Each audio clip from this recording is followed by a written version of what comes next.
Your broke friends aren't just bad with money.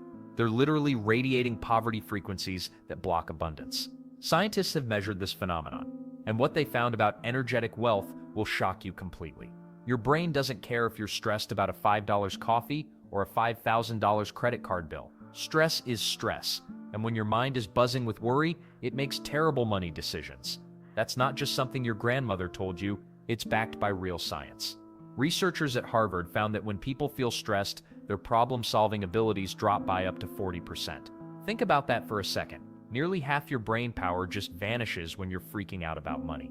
No wonder so many people feel stuck in financial quicksand, making the same bad choices over and over again. But here's where it gets interesting. The same study showed something most people miss completely. When participants felt hopeful and positive, their brains lit up like Christmas trees in areas responsible for spotting opportunities. They literally became better at seeing chances to make money that stressed people walked right past. A 30-year study tracking thousands of people found that those with consistently positive outlooks earned 31% more than their pessimistic counterparts.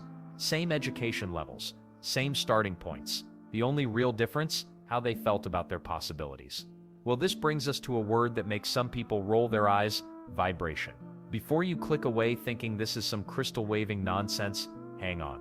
When scientists talk about your emotional and mental state, they're describing the exact same thing. Your vibration is just a simpler way to say how you're feeling and thinking most of the time. Your daily emotional state drives every financial decision you make. Happy people don't just feel better, they act smarter with money. They see opportunities instead of obstacles. They take calculated risks instead of hiding under the covers. Makes sense, right?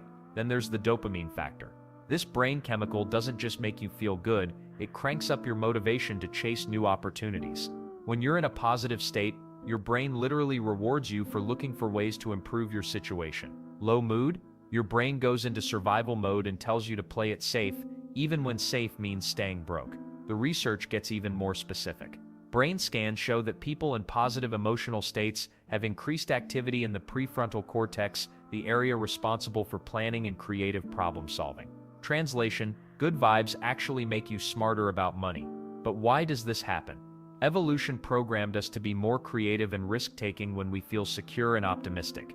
Our ancestors who felt good were more likely to explore new hunting grounds or try new food sources.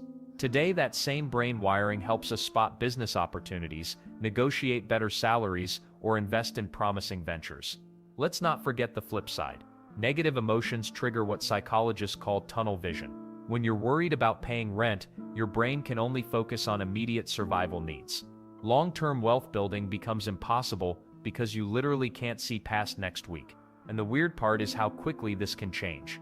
Studies show that even 5 minutes of gratitude practice can shift your brain state enough to improve financial decision-making for hours afterward. Your vibration isn't some mystical force, it's a measurable, changeable aspect of how your brain processes information. One fascinating study tracked day traders for 6 months. The traders who started each morning with positive visualization exercises outperformed those who didn't by an average of 23%. Same market conditions, same training, the only difference was how they programmed their minds before making financial decisions. This isn't about pretending everything is wonderful when it's not, it's about understanding that your emotional state directly impacts your ability to create wealth. When you feel good, you make better choices. When you make better choices, you get better results. When you get better results, you feel even better. It's a cycle that either works for you or against you. Most people think wealthy individuals got lucky or had unfair advantages. While some did, research shows the majority share one common trait: they maintain positive expectations about their financial future even during tough times. This optimism isn't naive, it's strategic. It keeps their brains sharp and focused on solutions rather than problems.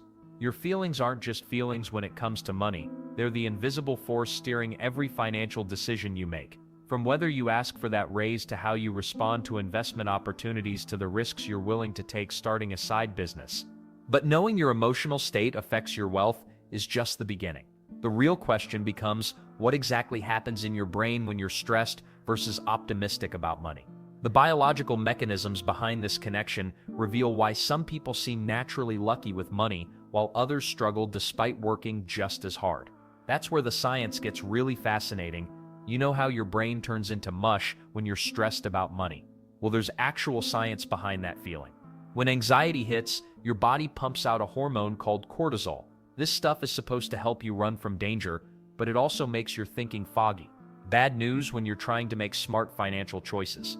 Research from Harvard shows people with high cortisol levels make 40% more impulsive purchases. They literally can't think straight about money. Your stressed out brain sees a sale and thinks, I need this now, instead of do I actually need this? Makes sense, right? But here's where it gets interesting. Scientists at Stanford used brain scanners to watch what happens when people feel optimistic versus pessimistic. The happy brains lit up like Christmas trees in the areas responsible for creative problem solving. Meanwhile, the worried brains barely flickered. Those optimistic folks came up with twice as many ideas for making extra money during the study. Then there's the dopamine factor. This chemical gets released when you feel good about your future. And the weird part is, dopamine doesn't just make you happy, it makes you hunt for opportunities. People with higher dopamine levels literally see more chances to earn money around them. They notice the help wanted signs, the investment opportunities, the side hustles everyone else walks past. A University of Pennsylvania study tracked 3,000 people for 10 years. The optimists earned an average of $31,000 more per year by the end. Not because they were smarter or had better connections, they just kept their eyes open and took more calculated risks. Let's not forget about gratitude. Sounds fluffy, but the numbers don't lie. People who kept gratitude journals for just 3 months showed a 25% increase in their savings rates compared to a control group. Why? When you focus on what you already have, you stop that frantic spending that comes from feeling empty or lacking something. The gratitude group also reported feeling more confident about their financial decisions. They weren't buying stuff to fill emotional holes anymore. Instead, they made purchases that actually improved their lives or helped them earn more money. Pretty wild how a simple journal can shift your entire relationship with cash. But wait, there's more to this brain chemistry puzzle. Researchers at MIT discovered something fascinating about stress and investment behavior. When cortisol levels spike, people become extremely risk-averse. They stuff money under mattresses instead of investing it. They avoid job changes that could boost their income. Fear literally costs them money. On the flip side, people in positive emotional states showed better long-term thinking. They could see past immediate gratification to bigger financial rewards down the road. The optimistic group was 3 times more likely to contribute to retirement accounts and twice as likely to start emergency funds. Here's a surprising twist from behavioral economists at Yale. They found that people who practice meditation for just 10 minutes daily make better financial decisions within 2 weeks.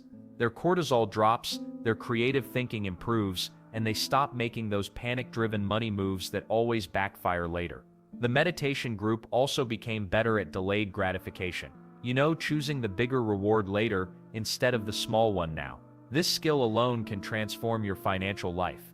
It's the difference between buying expensive coffee every day and investing that money for compound growth. Scientists have even measured how emotions affect our perception of opportunities. When people feel abundant and grateful, they spot 67% more potential income streams in their environment. Same surroundings, same opportunities, but completely different results based on their mental state. And here's something that might surprise you about successful investors. Warren Buffett and other billionaires consistently talk about the importance of emotional stability in wealth building. They're not just being philosophical. Brain scans show that emotional regulation directly impacts the prefrontal cortex, the part responsible for strategic thinking and planning. Consider this: your emotional state is literally rewiring your brain every single day. Chronic stress creates neural pathways that make you see scarcity everywhere. But consistent positive emotions build pathways that help you recognize abundance and opportunity. The cool thing is, you're not stuck with whatever brain patterns you have now. Neuroplasticity research proves your brain can change at any age. Every time you choose optimism over worry, gratitude over complaint, you're building stronger circuits for wealth creation. But knowing the science is just the beginning. The real magic happens when you understand how deeply your childhood experiences shaped your current money blueprint. And that's exactly what determines whether this brain chemistry works for you or against you. You know what's fascinating? 2 people can have the exact same job, same skills, same opportunities, but one ends up wealthy while the other stays broke. The difference isn't luck. It's not even talent most of the time. It's something way more powerful, sitting between their ears. Your beliefs about money act like a blueprint in your brain. They guide every financial decision you make, often without you even realizing it. These aren't just random thoughts floating around. They're hardwired patterns that came from somewhere specific, your childhood. Think back to dinner conversations when you were 8 years old. What did your parents say when bills arrived? Did they stress out and fight? Did they whisper about money like it was some dirty secret? Or maybe they said things like money doesn't grow on trees or rich people are greedy. Well, your little brain absorbed every single word, and those words became your money blueprint. Here's where it gets interesting, though. Scientists have tracked thousands of people over decades to see how childhood money beliefs affect adult wealth. The results are pretty wild. People who grew up hearing money is the root of all evil tend to earn significantly less than those who heard money is a tool for good. Makes sense, right? If your brain thinks money is bad, why would it help you get more of it? But here's the kicker. Most people don't even know they have these beliefs. They're running on autopilot with a blueprint they never chose. A woman might sabotage every promotion opportunity because deep down she believes successful people are selfish. A man might avoid investing because his blueprint says only gamblers play the stock market. Self-worth plays a massive role here too. Research from Harvard Business School found something remarkable. People with higher self-esteem consistently negotiate better salaries, start more successful businesses, and recover faster from financial setbacks. They literally believe they deserve good things, so they act accordingly. The scarcity mindset is probably the biggest wealth killer of them all. People with this blueprint see money as a limited resource. They think if someone else gets rich, there's less for them. So they hoard what little they have, avoid risks, and miss opportunities. They're so focused on protecting their small pile that they never learn to build a bigger one. Then there's the abundance mindset crew. These folks see money as infinite. They believe there's enough for everyone, including them. When they spend money, they don't panic. When they see others succeed, they get excited because it proves success is possible. Their brains are constantly scanning for opportunities instead of threats. The weird part is how these blueprints become self-fulfilling prophecies. A person with a scarcity mindset will make decisions that create scarcity. They'll choose the safe job over the risky startup opportunity. They'll buy the cheapest option instead of investing in quality. They'll avoid networking events because they feel unworthy of success. Meanwhile, someone with an abundance blueprint takes calculated risks. They invest in themselves through education and experiences. They build relationships with other successful people. Their actions create abundance because their beliefs expect abundance. Let's not forget how these blueprints affect daily spending habits. People who feel guilty about money often make emotional purchases to avoid dealing with their finances altogether. They'll buy expensive coffee every day but refuse to invest in a retirement account. Their blueprint says they don't deserve wealth, but they do deserve small treats to numb the financial anxiety. What about those who see money as a scorecard? Their blueprint drives them to accumulate wealth just to prove their worth to others. They might get rich, but they're never satisfied because their self-worth depends on external validation. They're running on a hamster wheel, always needing more to feel good enough. Career choices get shaped by these blueprints too. Someone who believes money corrupts people might unconsciously choose lower-paying noble professions, not because they truly want to help others, but because their blueprint won't let them pursue wealth directly. They've created a story where being broke equals being good. But here's the exciting part: blueprints can be rewritten. Your brain has something called neuroplasticity, which is a fancy way of saying it can form new patterns throughout your entire life. Studies show that people who deliberately work on changing their money beliefs can literally rewire their brains within months. The process isn't always comfortable, though. Changing a blueprint means questioning beliefs you've held since childhood. It means admitting that maybe your parents or society got it wrong about money. For some people, that feels like betraying their family values. However, the most successful wealth builders understand something crucial. You can honor your family while still choosing different beliefs. You can be generous and kind while also being wealthy. These aren't opposites. They're actually complementary when your blueprint allows them to coexist. Now that you understand how powerful these mental blueprints are, you're probably wondering how to actually change them. The words you speak to yourself every day play a bigger role than you might think. Your brain literally rewires itself based on what you say. Every time you speak, you're not just moving air around, you're creating neural pathways that shape your future actions. When you repeatedly say, "I can't afford it," your brain gets busy building highways to prove you right. But here's the twist. It works both ways. Scientists have discovered that affirmations aren't just feel-good nonsense. They actually create new connections in your brain, kind of like building fresh roads in a city. The more you travel these new routes, the stronger they become. Eventually, your brain starts looking for ways to make your words come true. Wild, right? Take someone who constantly says money never sticks around for me. Their brain becomes a detective, scanning for evidence to support this belief. They'll notice every unexpected expense, every bill, every financial hiccup.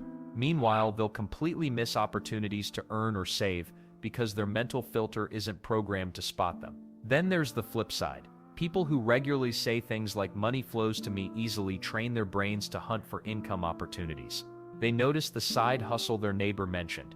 They spot the job posting that fits them perfectly. Their brain becomes a wealth-seeking missile instead of a poverty confirmation machine. Oprah Winfrey has talked about using positive self-talk since her early radio days. She'd tell herself she was meant for bigger things when she was making barely enough to survive. Jim Carrey famously wrote himself a check for $10 million and carried it in his wallet, telling himself he was worth it. Years later, he earned exactly that amount for a single movie role. But what about the people who dismiss this as magical thinking? Well, they're actually proving the point. Their words create their reality too. When someone says this positive thinking stuff is garbage, they're programming their brain to ignore any evidence that might contradict that belief. Language shapes perception in ways most people never consider. If you say, "I hate my job" every morning, you're literally training your brain to find reasons to hate it. Your mind will zoom in on every annoying coworker, every tedious task, every frustrating moment. But switch to "I'm learning valuable skills here," and suddenly your brain starts cataloging those skills. Same job, different filter. The really sneaky part happens with casual money talk. When you automatically respond, "I can't afford it" to every suggestion or opportunity, you shut down your problem-solving abilities. Your brain takes that as a command to stop looking for solutions. But people who ask "how can I afford it" activate their brain's creative centers. One question opens doors, the other slams them shut. Professional athletes figured this out decades ago. They don't just train their bodies, they train their self-talk. Muhammad Ali didn't just say "I am the greatest" to hype up crowds. He said it to program his own mind for greatness. His brain believed him, and then worked overtime to make it true in the ring. Business leaders use the same principle. Instead of saying "we can't compete with the big companies," successful entrepreneurs ask "how can we out-innovate them?" The language shift changes everything. One statement accepts defeat, the other hunts for victory. Here's where it gets interesting for your wallet. When you catch yourself using poverty language, you can flip it instantly. "I can't afford this" becomes "this isn't a priority right now," or "I'm choosing to spend my money differently." Feel the difference? The first version makes you a victim of circumstances. The second puts you in control of choices. Some people worry that positive money talk will make them reckless spenders. Actually, the opposite happens. When you speak from abundance instead of scarcity, you make calmer, smarter financial decisions. Scarcity language triggers stress hormones that cloud your judgment. Abundance language keeps your thinking clear. The most successful people don't just think differently, they speak differently.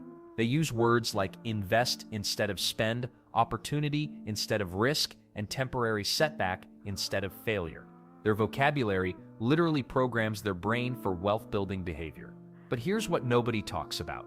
Your money conversations with others matter just as much as your self-talk. When you constantly discuss how expensive everything is, you're reinforcing scarcity in your own mind and spreading it to others.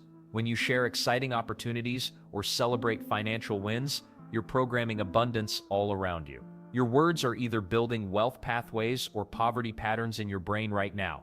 Every conversation, every internal monologue, every casual comment about money is casting a vote for your financial future. Yet changing your language is only the beginning.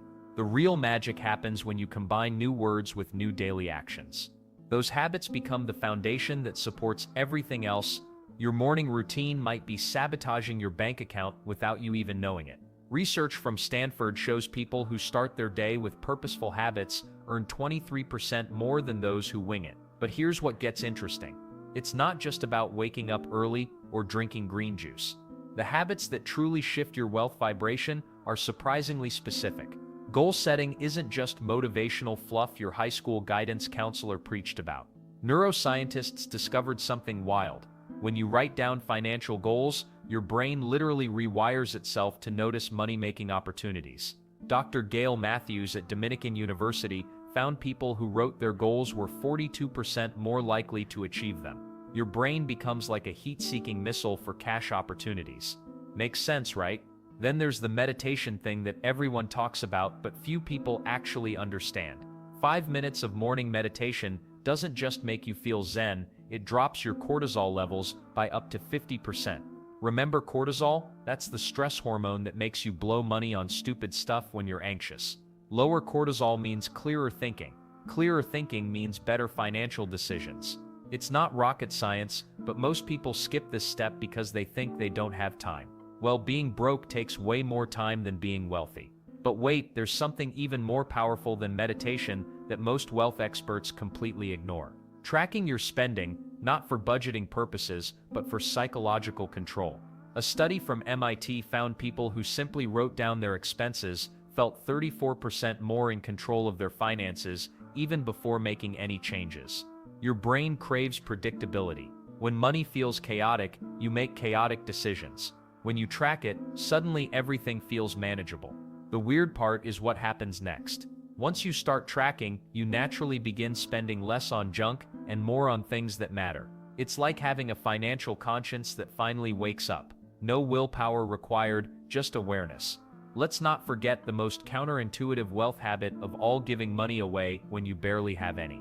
Sounds crazy, right? Researchers at the University of British Columbia discovered something that'll blow your mind. People who gave just $5 to charity felt significantly more abundant than those who kept it. Even tiny donations trigger your brain's reward pathways, releasing dopamine that makes you feel resourceful instead of broke. Here's where it gets really interesting though. That feeling of abundance actually changes how you behave with money. You start looking for ways to earn more instead of ways to hoard what little you have. Scarcity thinking keeps you small. Abundance thinking, even fake it till you make it abundance thinking, opens doors you didn't even know existed. And the people around you, they're either lifting your wealth vibration or crushing it. Harvard's famous Framingham Heart Study tracked people for decades and found something shocking: your friends' financial habits influence your wealth more than your own willpower. If your buddies are always complaining about being broke, guess what happens to your mindset? But surround yourself with people who talk about opportunities instead of obstacles, and your brain starts scanning for the same things. This doesn't mean dump your friends for rich people. It means being intentional about who you spend time with when you're trying to level up financially. Even joining online communities of people working towards similar goals can shift your daily thinking patterns. Morning routines become especially powerful when you stack these habits together. Write down one financial goal. Meditate for 5 minutes. Check your spending from yesterday. Set aside $1 for giving. The whole process takes maybe 10 minutes, but it programs your brain for abundance before you even leave the house. The compound effect of these small actions is where the real magic happens. Each habit reinforces the others. Goal setting makes you more aware during meditation.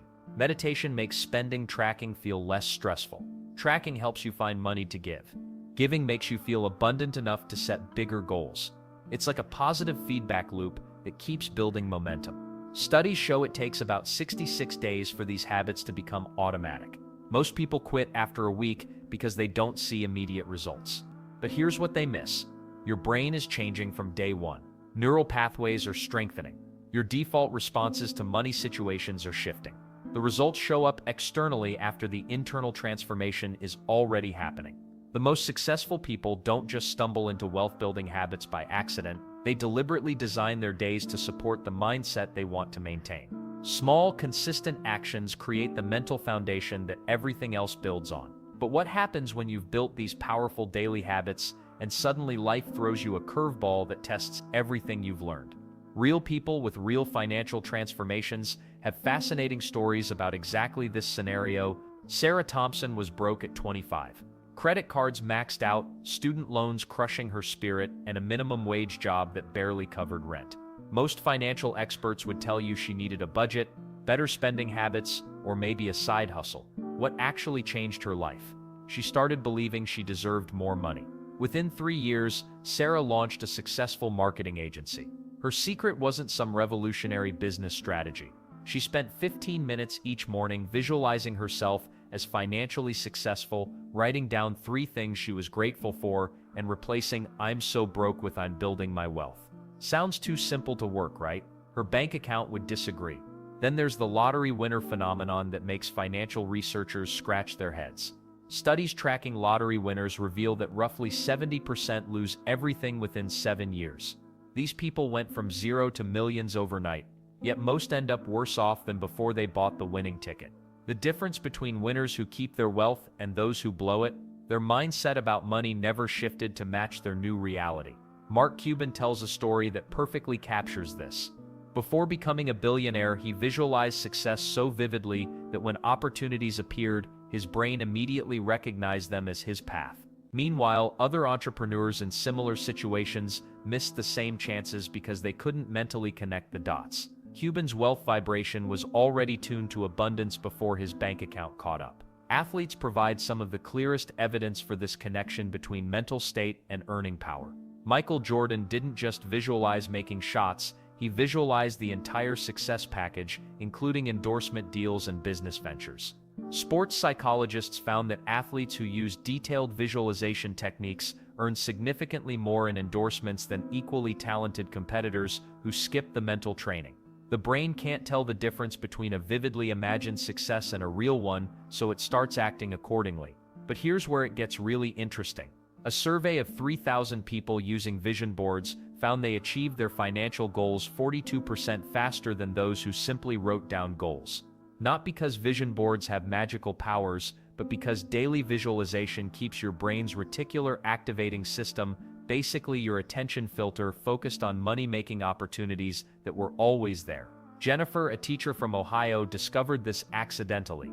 After creating a vision board showing her dream house, she started noticing for sale signs she'd driven past for months. Real estate investment opportunities seemed to pop up in conversations everywhere. Her brain hadn't changed the world around her, it just started paying attention to wealth-building possibilities that already existed. Recovery from financial setbacks reveals another fascinating pattern.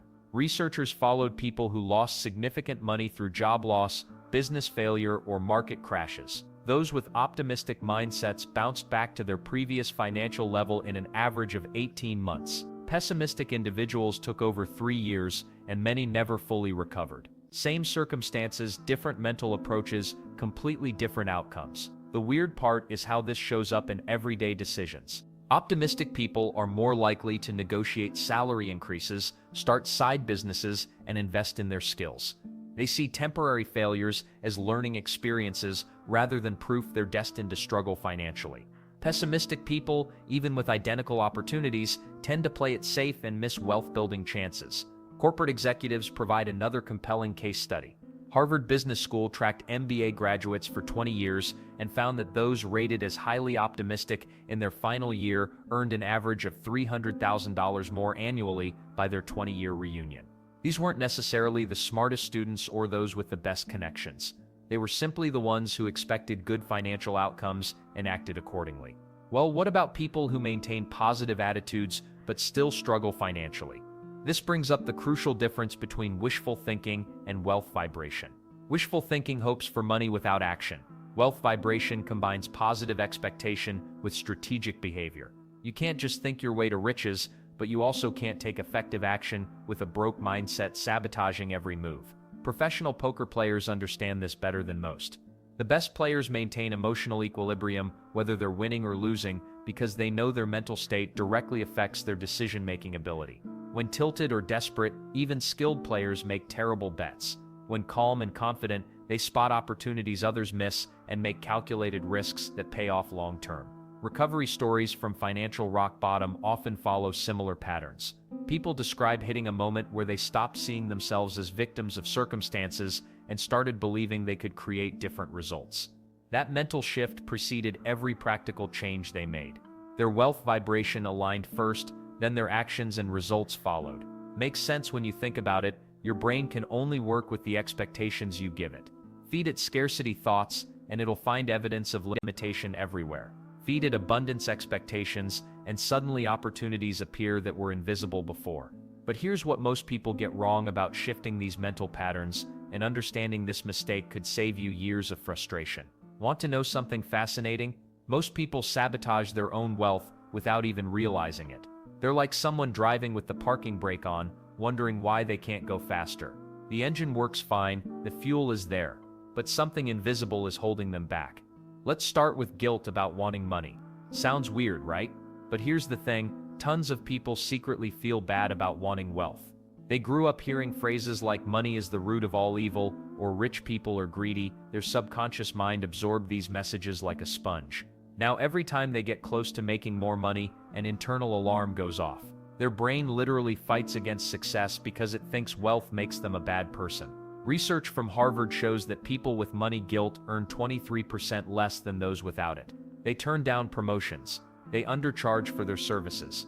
They feel uncomfortable negotiating salaries. One study participant said she felt dirty asking for a raise, even though she deserved it. Her guilt was costing her thousands of dollars every year. Then there's the worry trap. Constant anxiety about money creates a strange paradox.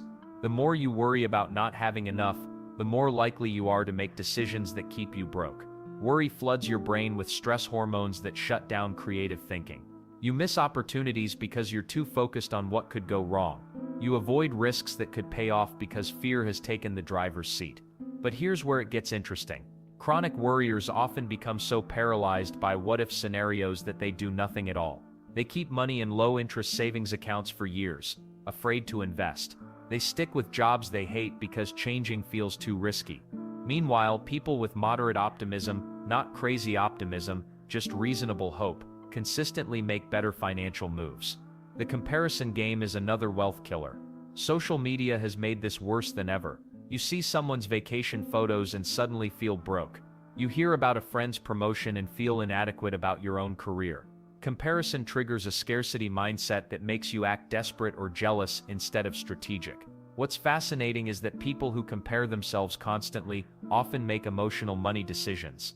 They buy things to keep up appearances. They switch jobs impulsively because someone else seems happier. They waste energy feeling envious instead of focusing on their own financial growth. Studies show that people who limit social media use for just 1 week report feeling more optimistic about their finances. Old family patterns create some of the deepest blocks. Your money beliefs formed early, usually by watching your parents. If your family always argued about money, you might unconsciously believe that wealth causes conflict. If your parents were generous but struggled financially, you might think being kind means being poor. If they were cheap about everything, you might feel guilty spending money on yourself. These patterns run deep, like really deep. One financial advisor told me about a client who sabotaged every business deal right before closing. Turns out his father always said, "We're not business people," when he was growing up. His subconscious mind was protecting him from becoming something his family wouldn't recognize. Perhaps the most surprising block is refusing help. Sounds counterintuitive, doesn't it? But many people reject advice, mentorship, or financial guidance because they want to figure it out alone. This stubborn independence costs them opportunities to learn from people who've already solved the problems they're facing. Pride becomes expensive when it prevents you from asking questions. Wealthy people, on the other hand, are notorious for seeking advice. They have mentors, coaches, and advisors. They read books, attend seminars, and network with successful people. They understand that learning from others is a shortcut, not a weakness. The weird part is that some people fear success as much as they fear failure. Success means change. It means outgrowing old relationships. It means taking on new responsibilities. It means becoming someone different from who you've always been. This fear of transformation keeps many people stuck in familiar financial struggles rather than embracing unfamiliar financial growth. Perfectionism creates another sneaky block. Perfectionists often procrastinate on important financial decisions because they're waiting for the perfect investment, the perfect business idea, or the perfect time to start. Meanwhile, people with good enough standards are busy taking action and building wealth through trial and error. Recognition is the first step to freedom. These blocks aren't permanent. They're just mental programs running in the background, and programs can be changed. The key is catching yourself in the moment when these patterns show up. Notice when guilt makes you uncomfortable with success. Spot when worry paralyzes your decision-making. Recognize when comparison steals your confidence, but knowing about these blocks is only half the battle. The real magic happens when you start rewiring these patterns with daily practices that shift your entire relationship with money. Remember when your mom told you to count your blessings? Turns out she wasn't just trying to stop your whining, she was accidentally teaching you neuroscience. Gratitude literally rewires your brain to notice more opportunities instead of problems. Scientists at UC Davis found that people who write down 3 things they're grateful for each day show measurable increases in optimism within just 2 weeks. Their brains start scanning for positive experiences rather than threats. Here's what makes this even cooler. When you focus on what you already have, your stress hormones drop. Lower cortisol means better financial decisions. You stop making those panic purchases or avoiding important money conversations because your fight or flight system isn't constantly activated. The practice itself couldn't be simpler.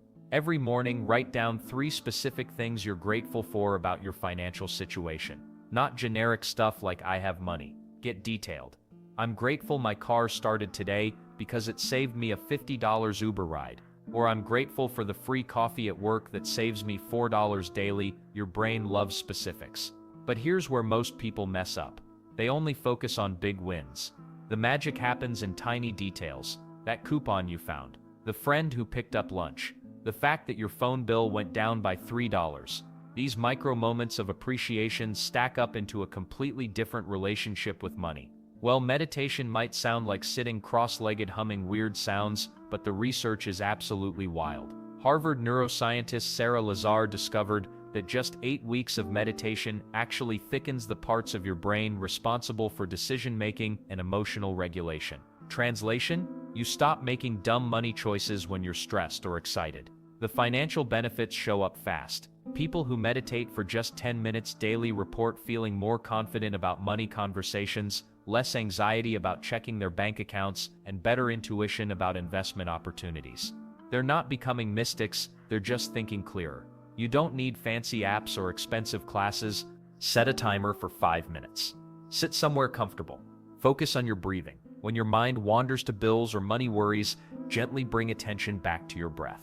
That's it. The wandering isn't failure. Catching it and returning focus is literally the exercise that strengthens your brain. And the weird part is how this affects your earning potential. Calmer people negotiate better salaries. They spot opportunities that anxious people miss. They make connections instead of just networking. Then there's visualization, which sounds like new age nonsense until you realize Olympic athletes have been using it for decades to literally rewire their performance. Your brain can't tell the difference between vividly imagined experiences and real ones. When you repeatedly visualize successful financial outcomes, you're programming neural pathways that make those outcomes more likely. Let's not forget that visualization isn't just daydreaming about being rich. It's mentally rehearsing specific scenarios. See yourself confidently asking for a raise, including exactly what you'll say and how you'll handle objections. Imagine the feeling of making your first investment, walking through each step. Picture yourself calmly paying bills with money left over. The key is engaging all your senses and emotions. What does financial confidence feel like in your body? How does your voice sound when you're not desperate for money? What does your posture look like when you feel abundant? These details matter because they create muscle memory for success. Makes sense, right? Your brain is constantly running simulations anyway. You might as well make them productive instead of catastrophic. Now here's something that surprised researchers. People who give money away regularly, even tiny amounts, consistently report feeling wealthier than those who hoard everything. The act of giving triggers the same reward centers in your brain as receiving. Plus, it reinforces an abundance mindset. You can't give what you don't believe you have. This doesn't mean bankrupting yourself for charity. Start with pocket change. Put $1 in a tip jar. Send $5 to a friend's fundraiser. Buy coffee for the person behind you. The amount matters less than the frequency and intention. But why does this work? Giving breaks the scarcity loop in your head. Scarcity makes you grab and hold tight. Abundance lets you flow and circulate. People who circulate money tend to attract more of it.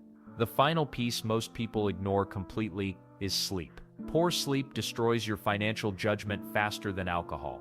When you're exhausted, the prefrontal cortex, your brain's CEO, goes offline first.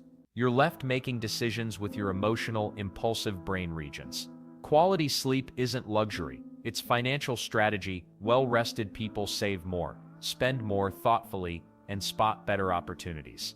They also handle money stress without making reactive decisions that cost them later. These daily practices compound over time, creating a foundation that naturally attracts better financial outcomes. But individual habits are just the beginning. The real magic happens when your improved energy starts affecting everyone around you. Chapter 9. Ever notice how the wealthiest people often give the most money away? Bill Gates has donated billions. Warren Buffett pledged nearly his entire fortune to charity. Oprah funds schools and scholarships left and right. What's going on here? Scientists have been studying this weird connection between generosity and wealth for decades. The results keep surprising everyone. People who give money regularly don't just feel better, they actually make more money over time. A Harvard study tracked thousands of people for 20 years and found those who donated consistently earned 43% more than those who kept every penny. Well, your brain treats giving like a drug hit. When you hand over cash to help someone, your brain releases dopamine, serotonin, and oxytocin. That's the same cocktail you get from eating chocolate or falling in love. But here's the kicker. This chemical reward makes you feel more confident and optimistic. And we already know optimistic people spot more money-making opportunities.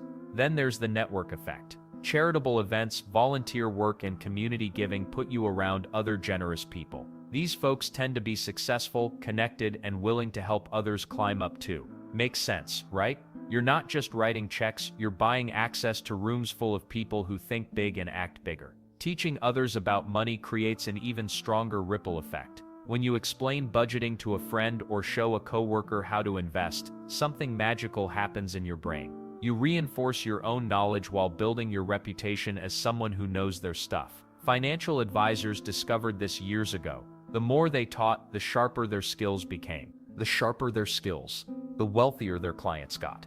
The wealthier their clients, the more referrals rolled in. But why does this work so well? Your brain has mirror neurons that fire both when you act and when you watch others act. Help someone save their first $1,000, and your brain experiences that victory too. It's like getting paid twice, once in good feelings, once in reinforced wealth habits. Strong communities share financial secrets like recipes. In neighborhoods where people talk openly about money, everyone tends to do better financially.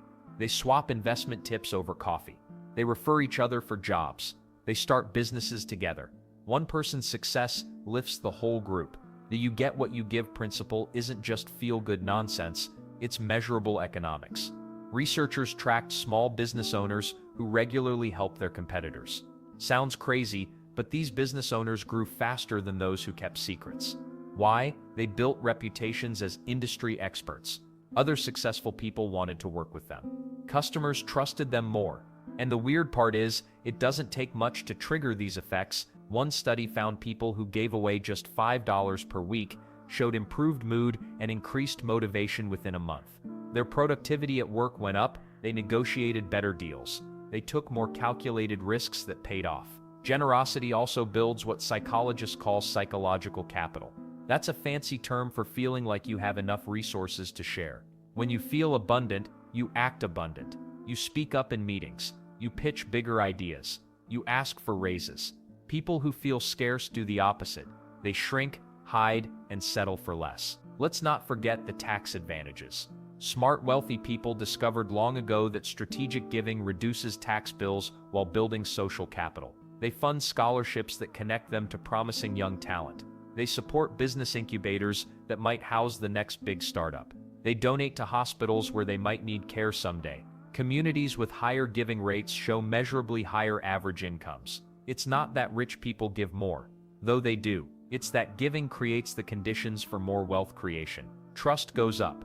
Cooperation increases. Information flows freely. New ventures get support instead of skepticism. Teaching financial literacy to your kids creates the strongest ripple effect of all. Children who learn money management early earn more as adults. But here's what most parents miss. Teaching money skills to your kids also keeps your own knowledge sharp. You can't teach what you don't practice. So parents who educate their children about investing often become better investors themselves. The psychological boost from helping others solve money problems is enormous. Financial coaches report that every client's success makes them feel more capable and confident. This confidence spills into their own financial decisions. They take smarter risks. They spot opportunities faster. They bounce back from setbacks quicker. But generosity without boundaries can backfire. Wealthy people who stay wealthy know the difference between strategic giving and enabling bad behavior. They fund solutions, not dependency. They teach fishing instead of handing out fish. Your wealth vibration doesn't just affect you, it radiates outward like sound waves from a speaker. But maintaining that positive frequency requires more than occasional good deeds. The hardest part about changing your money situation isn't learning the techniques.